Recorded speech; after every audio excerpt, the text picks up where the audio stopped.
Hello, everyone. This is Admiral Jamie Foggo from the Center for Maritime Strategy at the Navy League of the United States, just outside Washington, D.C. You're listening to Maritime Nation, the Center for Maritime Strategy's podcast designed to dive deeply into the policy challenges facing America's sea services and the role of the United States as a sea power on the global stage. Welcome back to the third season of Maritime Nation. This season is produced with support from Dataminr. Dataminr is recognized as one of the world's leading AI businesses. The company's clients are the first to know about high-impact events and emerging risks so they can mitigate and manage crises more effectively. Dataminr solutions are relied on 24/7 by hundreds of clients in over 100 countries across 6 continents to help them solve real-world problems. While I was in uniform, I relied on Dataminr First Alert for situational awareness within the ever-expanding, publicly available information space. I'm delighted to be joined today by Rear Admiral Kavon Hakimzedah. Rear Admiral Hakimzedah graduated from Carnegie Mellon University with a degree in electrical engineering and was commissioned through NROTC in May 1992. He holds 3 master's degrees from Old Dominion University, the Naval War College, and the Johns Hopkins University School of Advanced International Studies. Wow, that's incredible. He's also, like me, a graduate of the Massachusetts Institute of Technology, Seminar 21, and holds the title of Seminar 21 Fellow. His operational command tours include command of Airborne Command and Control Squadron VAW-126, the USS Mount Whitney, LCC-20, my favorite ship in the United States Navy, and USS Harry S. Truman, CVN-75. During each one of these tours, his teams earned recognition as the best units in the Navy in their respective categories. Additional sea duty assignments included VAW-125 as a junior officer, Carrier Strike Group 8 as flag lieutenant. That's a tough job. VAW-123 as a department head, VAW-126, and USS John C. Stennis, CVN-74, as executive officer. Ashore, he served as a flight instructor with VAW-120, as a student at the Naval War College, and duty under instruction as an Arthur S. Moreau Fellow. Additionally, he served in 5 Pentagon assignments, including the Joint Staff J3, Readiness Division, Southcom Washington, D.C. Liaison Office, OpNav N00X and N9I as a strike warfare analyst and assessment branch head, and 2 tours in OpNav N98 as executive director to the Director, Air Warfare and Air Carrier Requirements Branch. His previous flag assignments were as Director, Joint and Fleet Operations, N3, U.S. Fleet Forces Command. Tough job. He assumed his duties as Commander, Carrier Strike Group 2 in June 2024. He has accumulated over 3,100 flight hours and 815 carrier-arrested landings. His decorations include the Legion of Merit, the Bronze Star, and Defense Meritorious Service Medal, among other personal and unit awards. Admiral Hakimzedah has been a good friend of the Center for Maritime Strategy since our founding in 2022. Sir, our team is honored to have published multiple pieces of your analysis in our online journal, The Mock. Most recently, your article entitled Reflections on the USS Eisenhower Strike Group's Red Sea Deployment. And that has garnered the attention of many in the maritime space, particularly as we approach the 1-year anniversary of the latest Israel-Hamas conflict. Admiral, welcome to Maritime Nation. Hey, thanks very much for having me, sir. Long-time listener, first-time caller. I'm pretty excited about this. Fantastic. Now, before we dive in, Hack, okay if I call you Hack? Yes, sir, please. All right. Before we dive in, we kick off each episode of Maritime Nation with a featured term from the Naval Terms Dictionary from my plebe year issue copy in 1977. So for this episode, our term is bird farm, which I'm sure you as our guest are very familiar with.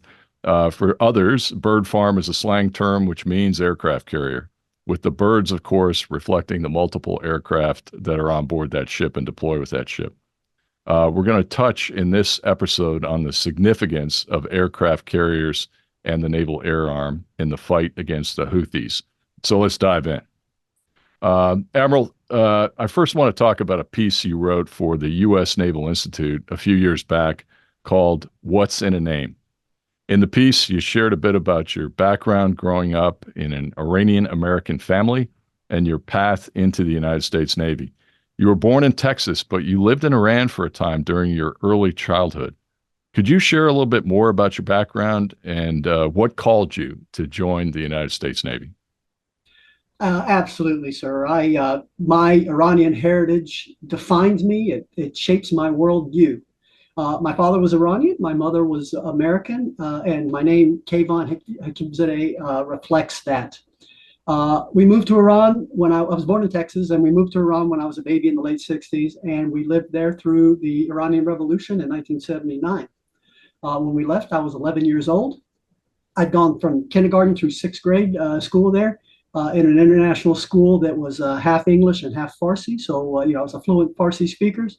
And lived a fairly idyllic childhood, a big Persian family surrounded by friends. I'm one of 12 cousins, nine of whom are doctors, somebody or another. So, typical Persian, that kind of culture. Wonderful way to grow up. That's fantastic. All that changed radically in 1978 when over the course of just 1 year, the Iranian Revolution turned our lives completely upside down. I still find myself amazed by the rapidity of it. On my birthday in 1978, things seemed fairly normal. And then a year later, my birthday, within weeks of my birthday, movie theaters started being firebombed. There was regular gunfire in the streets. There was one point where I watched my mother be threatened by a couple of revolutionaries with rifles when just trying to get in line for gas. The situation became obviously dangerous even for me as a child to recognize. And they got worse so quickly that by my 1 year later, at my next birthday, we were living in the States and hoping my father could get out of the country. So as you can imagine, that sort of experience will, shape such as a child will shape your life. Having the rug pulled out from under everything gives you a unique appreciation for security, for the opportunities and freedoms that the United States provides us. Forever, this country has represented a shining light on the hill for me. Frankly, not just for me, but many of the 8 billion people on this planet.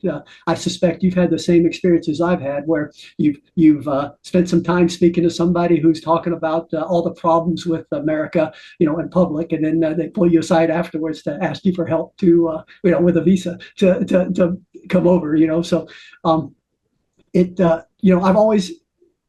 I've always felt an obligation to serve and defend our country and everything it represents. And there was never any doubt in my mind, even growing up as a teenager, that I was going to join the military. While not necessarily the Navy, that was really good work by a recruiter. But I chose to enlist in the Navy right out of high school.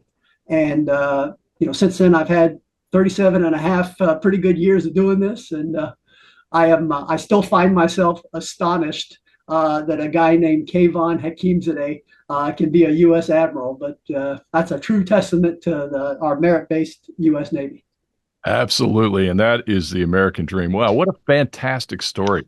And let me just ask you a question. So how'd your dad get out eventually? He was he was not involved with the government in any way. He was associated with, he was a general contractor working for the National Oil Company. So he had to go through almost a 2-year process of verifying that he was not in any way associated with the prior regime. The courts and things that they put together there. He had to go through that for a couple of years, but he finally worked his way out of there. It took about 2.5 years. Wow. Well, thank goodness. I imagine that you and your mom and your family were sitting on pins and needles. And you're right. I mean, you mentioned, we run into people, freedom of speech reigns in this country and in some other countries around the world. And a lot of people will be honest and upfront and critical of Americans. But when it comes to, say, some of my friends in Europe who are looking for educational opportunities in colleges and universities, they don't send their kids to the University of Moscow. That's right. They don't send their kids to the University of North Korea or the University of Beijing. They want to send them to, Harvard, Yale, Stanford in this country. So Yes, sir. it's a magnificent country. Hey, one last question for you on this is fluent in Farsi, tough language. That skill is probably very valuable. When you're out there sailing around the Arabian Gulf or the approaches in the Middle East, do you ever, I'm sure you hear Farsi on the bridge radio. Have you ever responded to an Iranian vessel in Farsi? It must. I actually, so a couple of times I've actually had to use it for operational reasons. A couple of times, I remember clearly an experience back on when I was a squadron commander on board Harry S. Truman when we picked up some fishermen, some Baluchi fishermen from a burning fishing boat in the North Arabian Sea, and they could only speak Farsi. And the captain of the ship, Captain Joe Clarkson at the time, knew that I spoke the language and called me in to translate for him. So not only did I translate for the fishermen, we also had set up for an Iranian vessel to kind of come close enough to us for a boat transfer to get those fishermen back across. So did some coordination on the radio. So yeah, I've used it operationally before. It's ironic that you mentioned, rescuing some of the Iranian fishermen. In the Early Bird today, there was an article just in the last couple of days where we just did the same thing. Yes, sir. And no matter who we have differences with, safety of life at sea is sacrosanct to the United States Navy, and we always do the right thing. So that's great.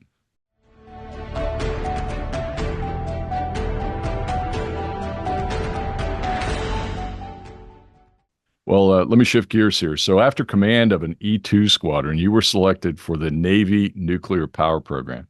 Yeah, when I was first E, I went in to interview with Admiral Rickover. I don't think you had the opportunity because I think John Richardson and I were the last two classes to interview with the kindly old gent. But you experienced this, this nuclear fire hose that you had to drink from at Power School and Prototype before you went back to a very arduous pipeline. You guys have to go to a deep draft vessel. You have to be an XO of a carrier before you can command a carrier and then go on and do as you have done and command a strike group. I was lucky because you moved through the pipeline rapidly and successfully. And that deep draft vessel that you commanded was my favorite ship, USS Mount Whitney, when I was a Sixth Fleet commander. It was delightful to have you at the helm. I remember, I think we went to a port visit together in Croatia. Malta and Croatia, yes, sir. Yeah, that was just outstanding. You excelled in the job. So now for the question, and I just wonder what you think about the value of command ships in the 21st century and 21st century warfare. So we have Blue Ridge, which really gets a workout. She just completed, I think, her longest deployment back in port with 7th Fleet. Mount Whitney is out all the time. I know Admiral Ishii has made full use of that ship. I was doing a NATO exercise shortly before October 8th, and the ship loaded up a JTF and headed to the Eastern Mediterranean. We finished the NATO exercise ashore. So as the J3 for Joint Task Force Audit Sea Dawn, well before that, in the strikes on Libya, we went to sea and we commanded those operations, launched a lot of missiles into Gaddafi's targets in Libya from Mount Whitney. That was March of 2011. And in my humble opinion, we would not have been as successful without her. What do you think? So first, let me tell you about the unique experience with the nuclear propulsion program. I am fortunate enough to be a two-time graduate of the Naval Nuclear Power School because went through as an enlisted man in the late 80s. And then 25 years later, I got the privilege to go through as a commander. I also had the privilege of being selected by our mutual friend, Admiral John Richardson, as the first commander that he selected when he took over naval reactors. I think he took over, and 2 days later, I was his first interview. He's right down the hall from me here. Yeah, it worked out pretty well. So the value of the command ships. America's warfighting Navy has existed for almost 249 years now to make defense of our homeland an away game. United States enjoys a lot of geographic advantages, when compared to some of our allies and partners with oceans on either side of us, but that's not enough. We maintain a forward presence because our mandate is to be out there, at the source of the problem when it pops up, or to be close enough to get there very quickly, without relying on anyone else for access, for basing, for overflight rights. This mandate also implies that we maintain freedom of decision making for commanders out there, unimpeded by whatever national priorities our friends and partners may have. Right. So our two command ships, they enable that flexibility of decision making for commanders. We have warfighting commands based both in Europe and in the Far East that at some point may be required to execute operations, and as you mentioned, have in the past been required to execute operations at speed and at scale that just outpaces host nation approval processes. So the ability to get underway on one of those command ships and operate in international waters gives U.S. commanders that decision-making space at speed and pace. So that's the real value there. So I don't see I don't know how long we're going to continue to keep these command ships, but I know the capability and the ability to be able to make for commanders to be out at sea in international waters to make those decisions is something we have to preserve. Yeah, I agree with you 100%. And while I was Sixth Fleet and Nav Euro, I think we did a total of 4 service life extension programs on the Mount Whitney. I know the ship is in excellent shape. One of the drawbacks is it's a steam plant. It's hard to find people, civilian mariners, that are experts at steam. But I think we need to, make sure that in our training program, we can continue to man those ships. With the SLEP program, she was supposed to be good until 2039. I know there's been discussion about decommissioning, but until we have a bird in the hand, I don't think we can give that ship up.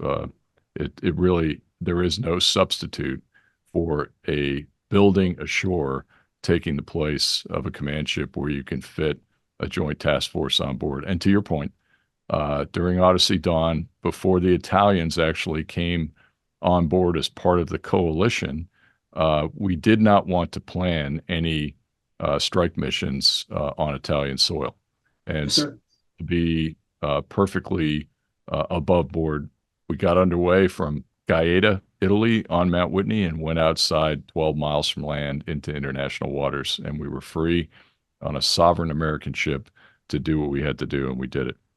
Well, shifting gears again, after Mount Whitney, you were selected to command USS Harry S. Truman, and you deployed on her and were in my theater when I was Commander Naval Forces Europe and Africa.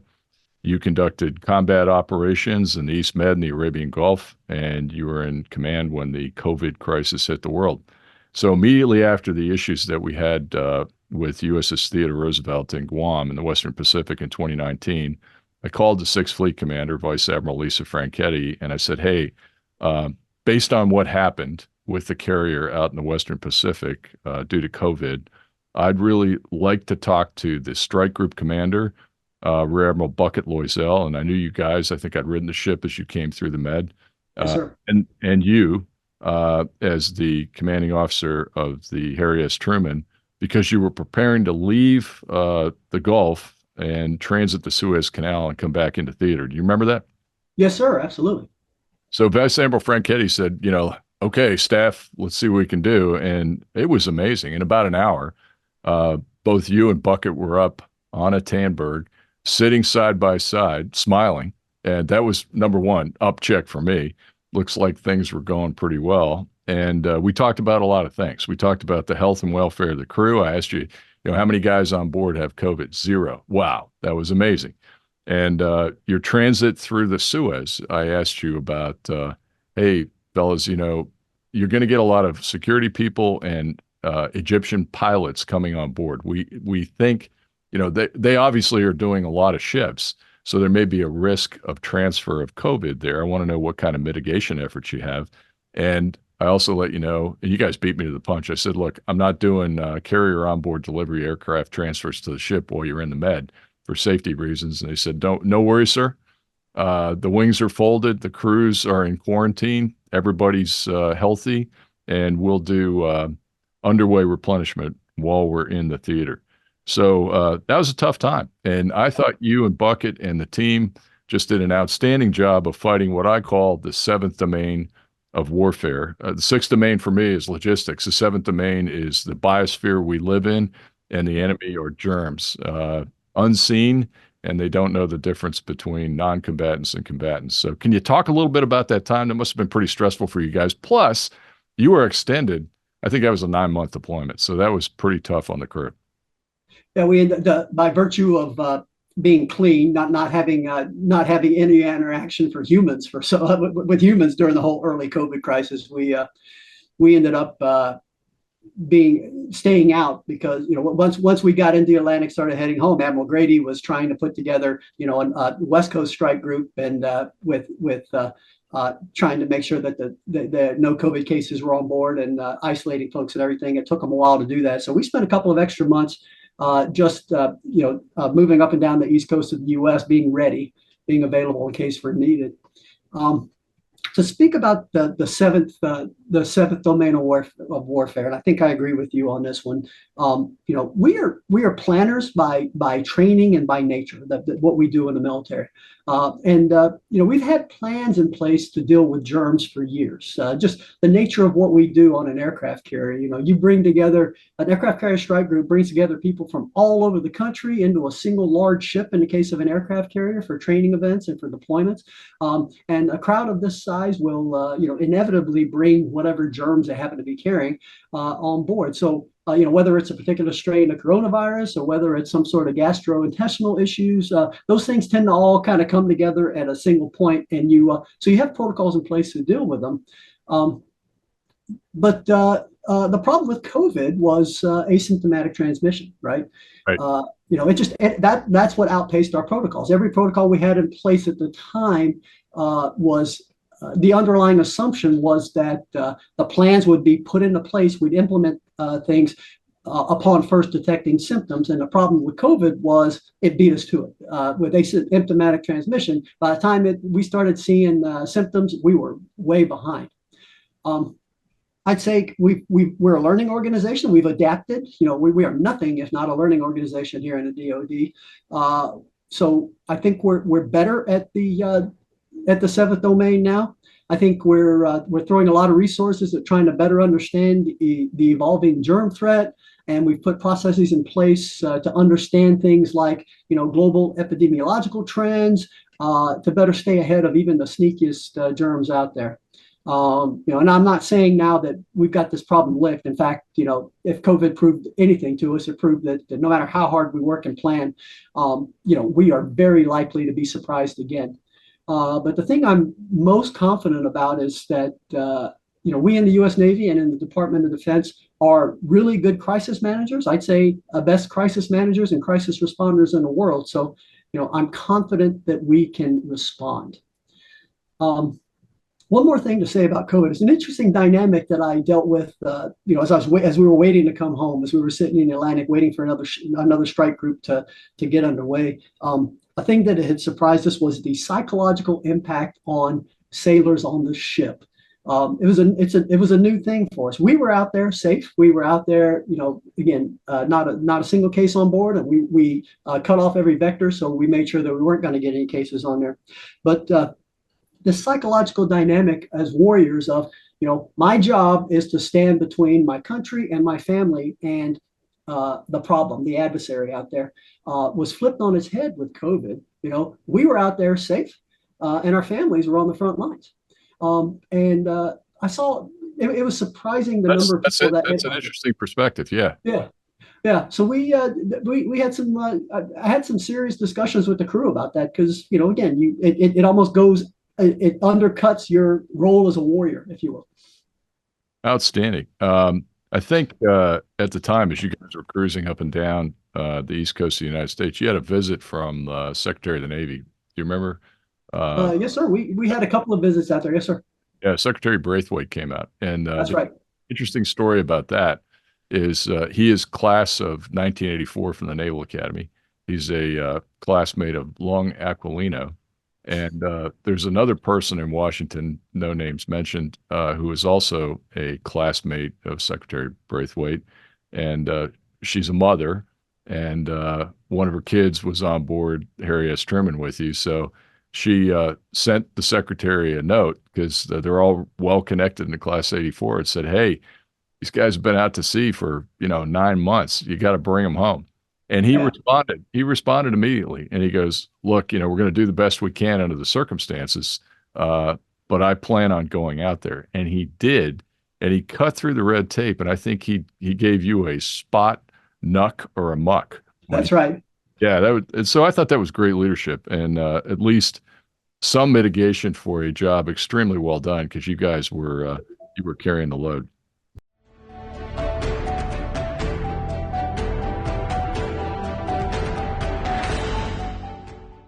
You relieved Rear Admiral Mark Migz, great American, as Commander Carrier Strike Group 2. Mark's here now as Director of Legislative Affairs. I couldn't think of a better fit, a better detail for him. And you took over near the end of this historic extended deployment in the Red Sea. What are some of the unique challenges you and the crew overcame during the Red Sea deployment? And how was morale by the end? How are the sailors doing? Uh, Great question. And yeah, I concur wholeheartedly that Mark Migz and his team did an amazing job in the Red Sea. They, from a team that had worked up and frankly had planned to deploy to Europe with a NATO focused deployment. They they deployed on the regularly scheduled deployment just after October 7th, and so things flipped over for them. They went from planning European support and working with NATO to make best speed for the Suez and CENTCOM AOR, and they headed in. I think from a challenges perspective, a couple things that I really appreciated seeing from them that's worth mentioning is there were two operational challenges. One was and both had to do with the fact that we were going to start fighting and operating in an area of the world that had been a pass-through for the U.S. Navy for the past 3 decades. The Red Sea has never been anything. It has never been a real concern from a warfighting perspective, besides maintaining force protection and passing through on the way to points further on. So two things they had to do. One was they had to establish a C2 overlay, similar to what we have in the Persian Gulf, what we have in the North Arabian Sea, what we had over Iraq and Afghanistan. Airspace control measures, battle management areas, restricted operating zones, that kind of thing. They had to go through and they had to essentially build that overlay and put it over the Red Sea, and they had some real success with that. It took some liaison work.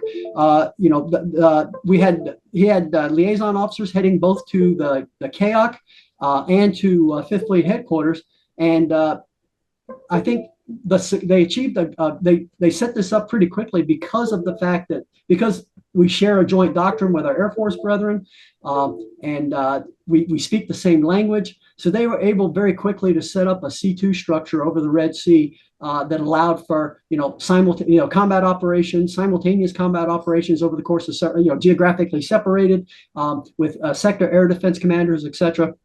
They got that set up over the course of a couple of weeks, principally because of our joint doctrine and the fact that we and the Air Force speak the same language. The other operational challenge, and this was huge, is setting up logistics, again, in this area where there's no infrastructure to support it. We have traditionally not had to worry about refueling, resupplying ships in that area, the northern Red Sea.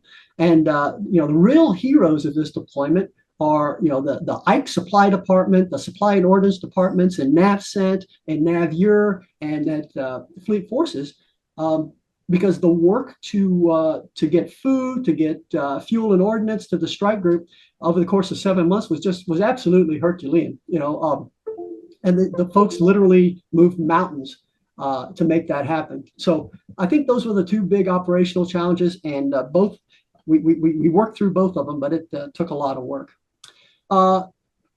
as far as how the crew's doing, and obviously that's our biggest concern. Coming out of this deployment, the biggest concern is going to be, is there combat stress and long-term combat stress? This was the first time that U.S. sailors on ships specifically were being shot at routinely over a sustained amount of time, over the course of 7 months in this case. And I mean, I think this is the first time this happened since maybe the tanker wars, but more likely, for this sustained amount of time since World War II.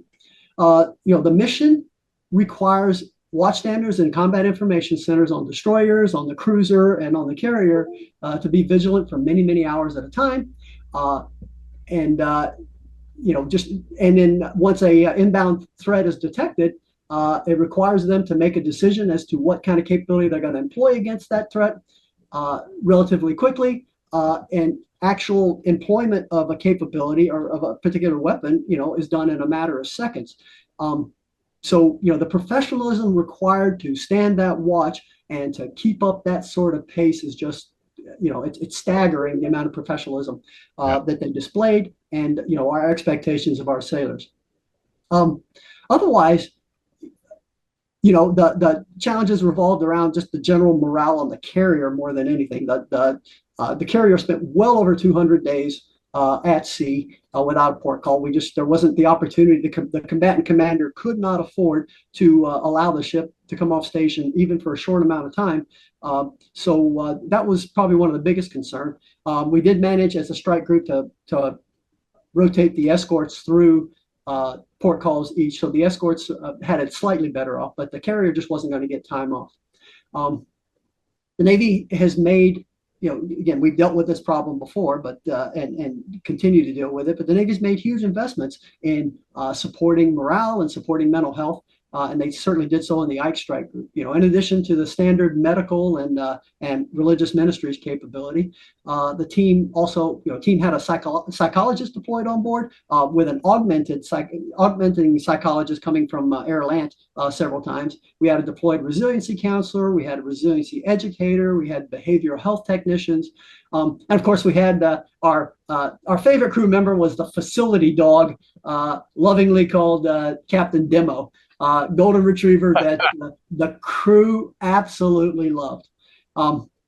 This group, did some fantastic work, and while the strike group, across the strike group, we did have some mental health cases, and unfortunately, we did have one death by suicide on one of the destroyers.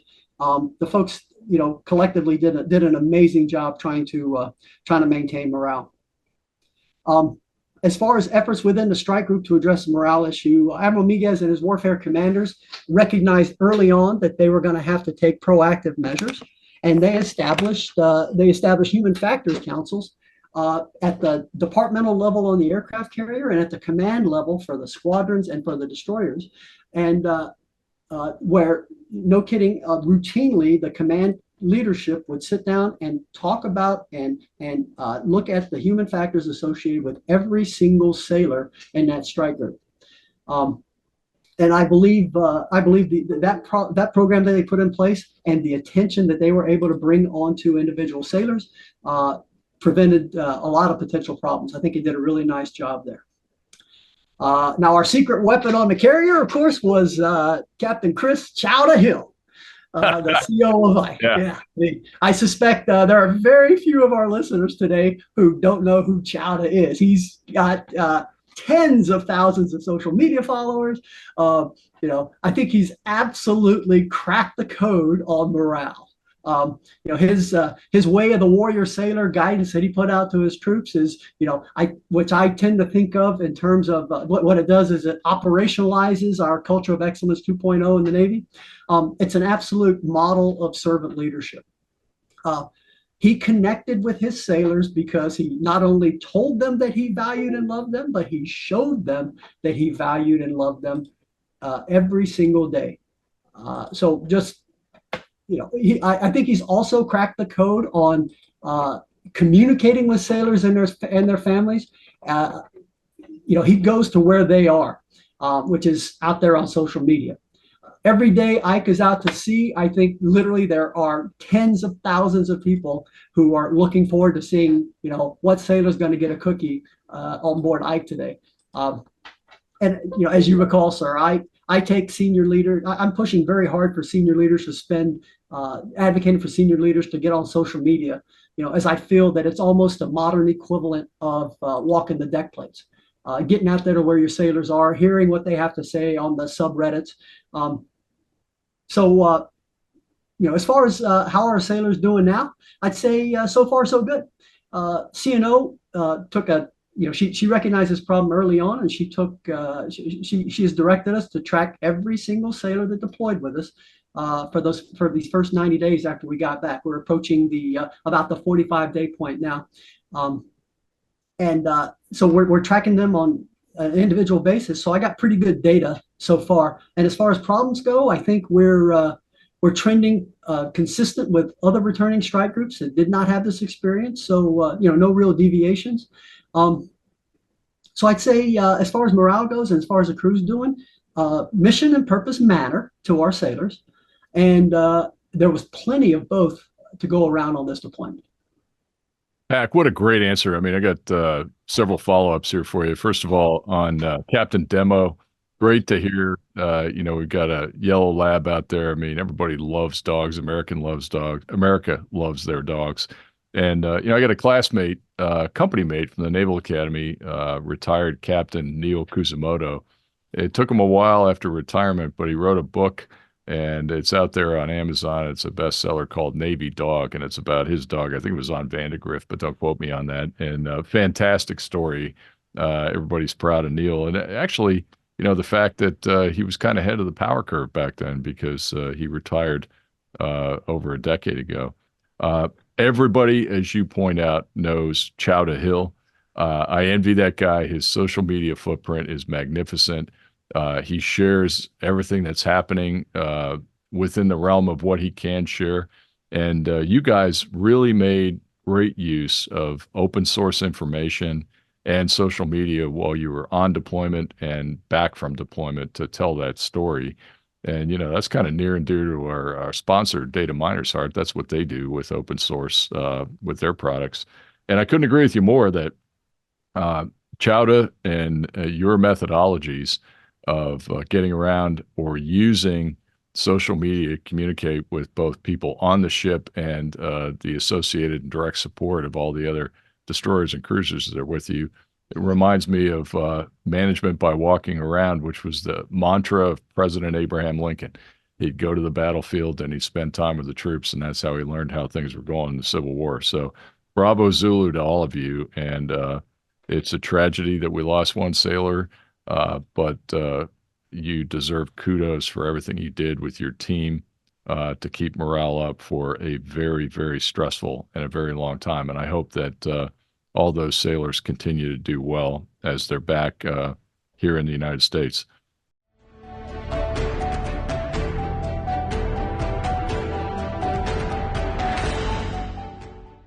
Let's talk about the Israel-Hamas conflict that's been raging since October of last year.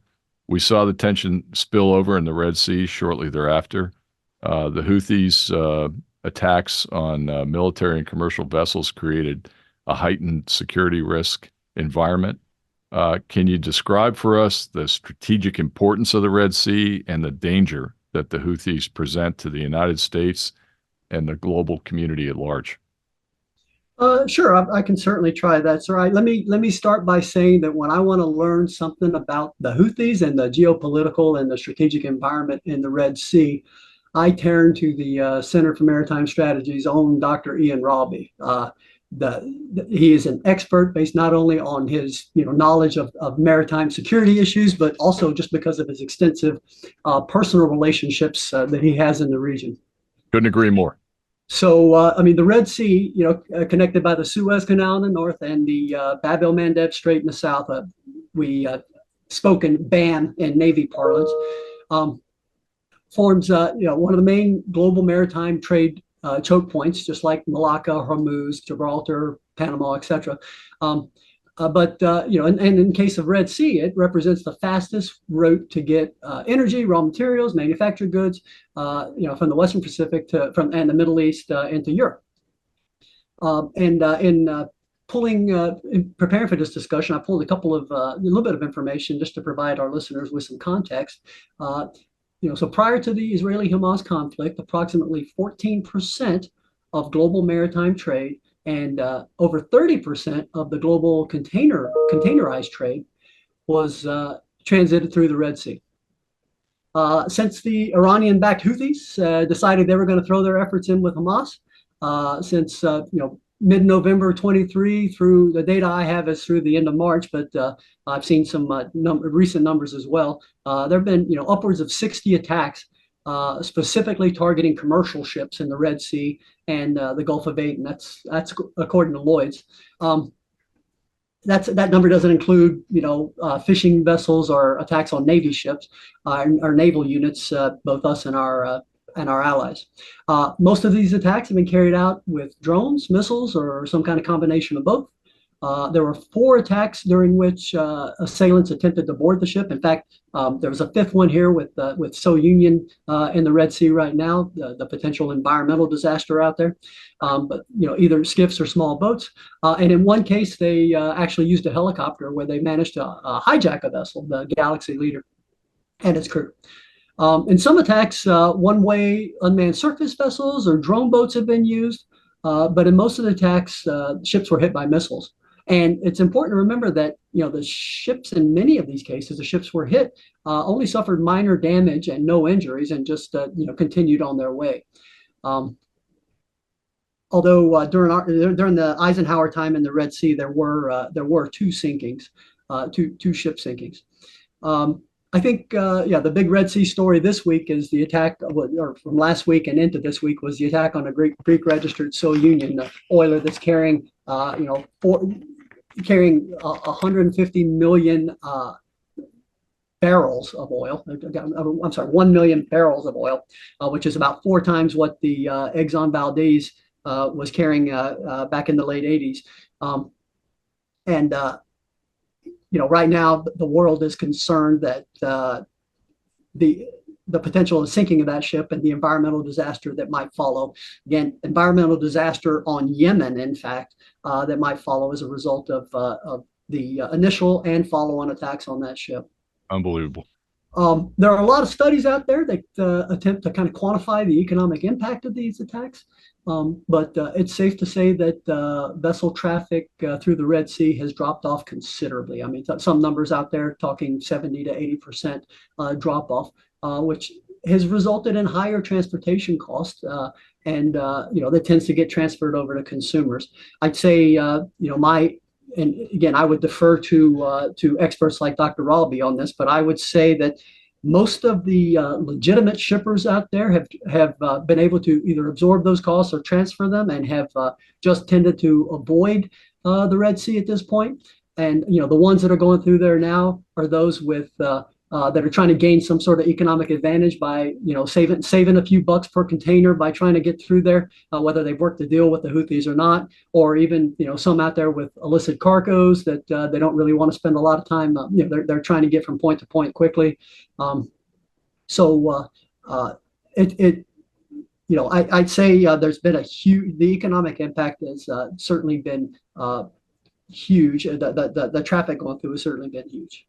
Now, the U.S. response to these attacks has come in the form of U.S. Central Command's Operational Prosperity Guardian. That's what we were part of, among other operations, but the Prosperity Guardian was the big one, where select ships are defended. We defended select ships going through the Bab el-Mandeb in the southern Red Sea. And the European Union has a similar operation. Theirs is called Operational Aspides. Both are focused on escorting and protecting, again, select vessels in accordance with our respective national priorities. So these are the 2 operations that people tend to hear. That's the context in which they hear stories about the Red Sea, about when they talk about missiles and drone shoot downs by naval vessels in the news. That's the context. Tons of opinions on about the operation, tons of opinions about theory of victory and all that. And I'm not one to argue that sort of thing, but there's lots out there, as you can imagine. Yeah, I mean, the threat's just unbelievable. You've described it beautifully here. And I couldn't agree more with you on the value of us having Dr. Ian Ralby as one of our non-resident fellows. Brilliant guy. Ian, concerned about everything in a lot of different places. Great specialist on the Red Sea, and he's often talked to me prior to this conflict breaking out about environmental disasters that could take place in the Red Sea, outside the BAM, and close to Yemen or close to the Gulf. So Union is an unbelievable scenario. To think that the Houthis would try to contaminate their own coast is beyond believable.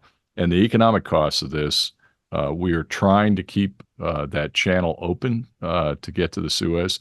It's certainly with reduced vessel traffic is having a major economic impact on Egypt, which has tremendous challenges with its own populations because every ship that goes through there, there's a tax on that, and they make a lot of money keeping the canal open and pass that on to their government and their people. It's about $1 million to go around the Cape of Good Hope and up to Europe or up to Northern Europe, based on fuel and, more importantly, time. And so the extra transit of a week to 10 days kind of kills the container industry, and they pass that cost on to the consumers. So we've seen the price per container rise. It's not as high as it was during COVID. You mentioned a couple of players that get a pass or get a buy. That would be China and Russia because of their relationship with Iran and the Houthis. So they're able to sail their ships through there. I find that not surprising for Russia. I do find it surprising for China because if they want to play a role as a major power on the global stage, it's time to take ownership of this problem and help us stop the violence. They're not any part of Prosperity Guardian that I know of, and they're getting by, and they're actually profiting from this because they can get their container ships through. Okay. Before we wrap up, I'd like to get your thoughts on force design. So as a naval flight officer and a carrier strike group commander, can you speak to the importance of aircraft carriers in Navy force design? Be happy to. You're referring, of course, to the current arguments out there about the vulnerability of a large deck aircraft carrier or the super carrier. When lots of valid arguments out there, lots of opinions. When I think about it, these arguments, I try to put them in context. If you look back at history, I think the first time someone said an aircraft carrier is vulnerable, it was near the end of 1945. I mean, just after aircraft carriers had helped us defeat the Japanese Empire in World War II. I think the first time that was said was 1945. And a few years later, the first historical inter-service discussion between the choice between the B-36 bomber and the USS United States, first planned supercarrier in the late 40s. We couldn't afford both, so there was a big discussion, and the aircraft carrier vulnerability argument was there, right? It's too many eggs in one basket. It's just too vulnerable to some sort of aerial attack, we made the choice back then to cancel the aircraft carrier and go with the bomber. And then, of course, a few months later, Korea kicked off, and we absolutely could not have done what we did in the Korean conflict without carrier-based aviation. It was, it seems like that's been the trend throughout history since then. Once we get into these arguments and discussions about the vulnerability and the cost of a large deck aircraft carrier, and with valid concerns, obviously, but then something arises that requires the warfighting principle of mass being applied to the decisive point for the maritime, and we realize that economies of scale matter in warfighting.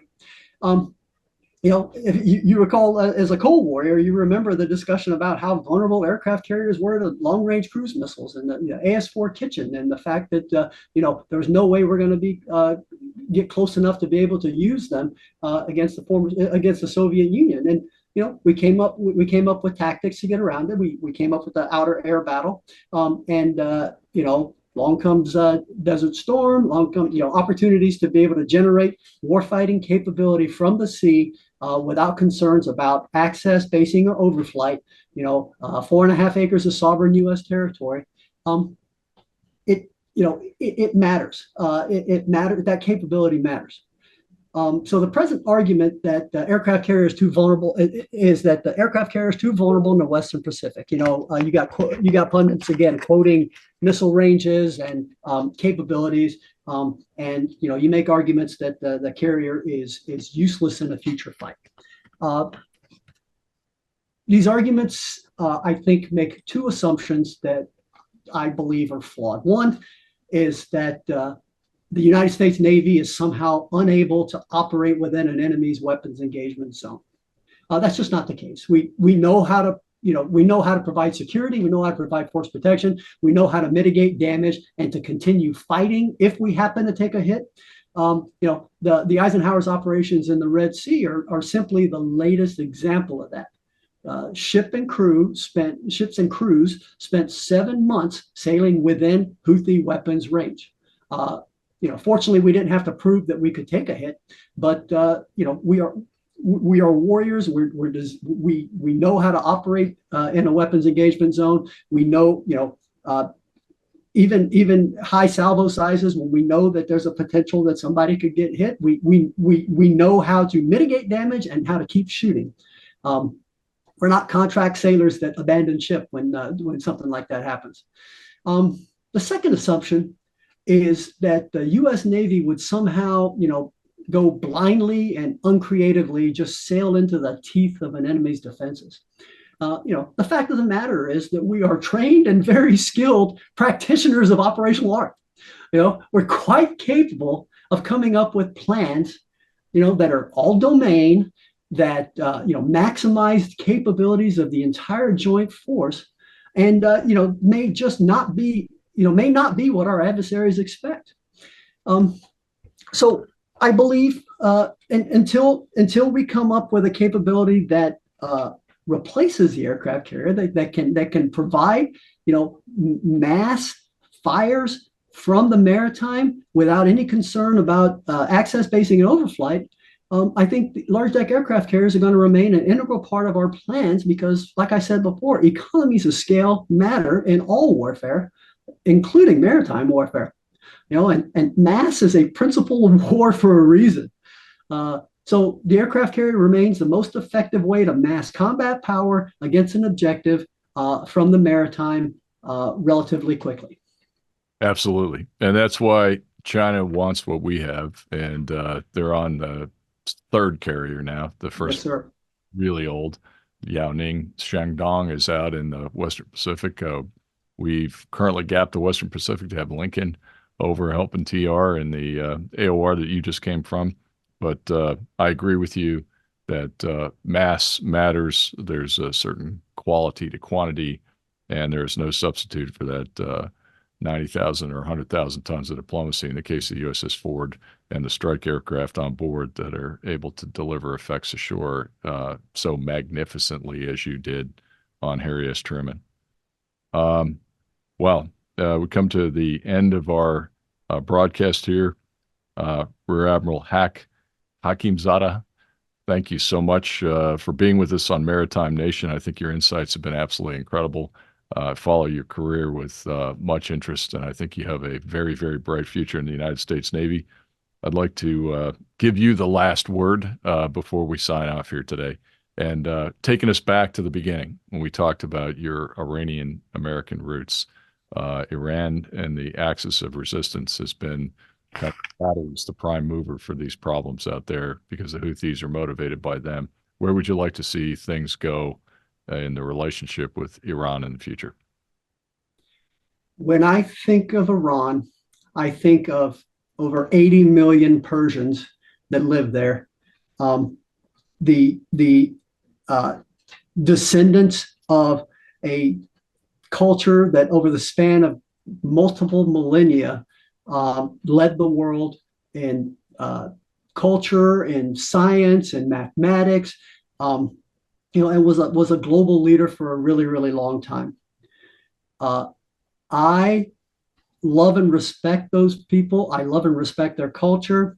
I think they deserve to have a regime that seeks to serve them, vice control them. I think they deserve that, and I hope and pray that I get to see that in the future. So well said, sir, and I share that view with you.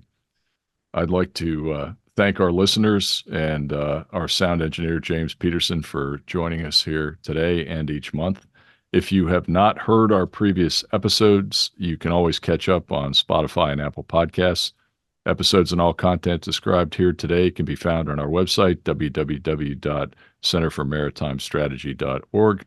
And thanks to Dataminr for the sponsorship and the support. Stay tuned for the next episode of Maritime Nation. Thank you very much.